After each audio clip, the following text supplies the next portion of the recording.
இந்த எபிசோடில் நாம இயக்குனர் சுரேஷ் சங்கர் இயக்கத்தில் வெளிவந்திருக்கிற கிணத்த கவனம் படத்தை பற்றி தான் பார்க்க போகிறோம். இந்த படத்தோட கதையை பற்றி பார்த்தோம்னா, தண்ணியே இல்லாத ஊரில் யோகி பாபு பூசாரியாக இருக்கார்.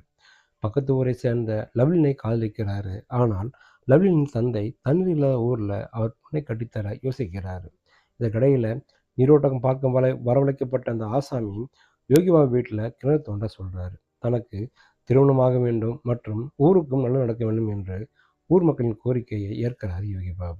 இதற்கிடையில் கிணறு வெட்ட பூதம் கிளம்பிய கதையாக தண்ணீருக்காக தோண்டும் கிணத்துல வேறு ஒன்று கிடைக்கிது. இதையடுத்து அந்த ஊரை தங்கள் கட்டுப்பாட்டுக்கு கொண்டு வர அதிகாரிகள் ஆயத்தமாகறாங்க. அப்படி அந்த கிணத்துக்குள்ள என்னதான் கிடைத்தது, அதனால் என்னென்ன விளைவுகள் அந்த ஊர் சந்தித்தது, இதாங்க அந்த படத்தோட மீதி கதை. வழக்கமான ரைமிங் காமெடிகளுடன் இந்த முறை சீரியஸான நடிப்பை கொடுத்திருக்கிறாரு யோகி பாபு. காதல் காட்சிகள் தான் கொஞ்சம் தடுமாறி இருக்கான்னு சொல்லலாம். நாயகியாக வரும் லவ்லின் சந்திரசேகர் கொடுத்த வேலையை சிறப்பாக செஞ்சிருக்காங்கன்னு சொல்லலாம். இன்னும் அவருக்கான காட்சிகளை வைத்திருக்கலாம்னு தோணுது. ரேச்சல் ரவாக்கோ, ஜார்ஜ் மரியம், மொட்டை ராஜேந்திரன் என அத்தனை பேரும் நடிப்பில் முத்திரை பதிச்சிருக்காங்கன்னு சொல்லலாம். தியாகராஜன் ஒளிப்பதிவும் நிவாஸ் கே பிரசனாவின் இசையும் படத்துடன் ஒன்றை வைக்குது. கலகலப்பு நிறைந்த காட்சிகள் படத்துக்கு பலம் சொல்லலாம். லாஜிக் மீறல்களை தவிர்த்திருக்கலாம்னு தோணுது. இன்றளவும் கிராமங்களில் தண்ணீர் பிரச்சனை நிலவதை சுட்டிக்காட்டி அங்கு நிலவும் அரசியலை தோல்வித்து காட்டி நல்லதொரு விழிப்புணர்வை கொடுத்திருக்கிறார் இயக்குனர்.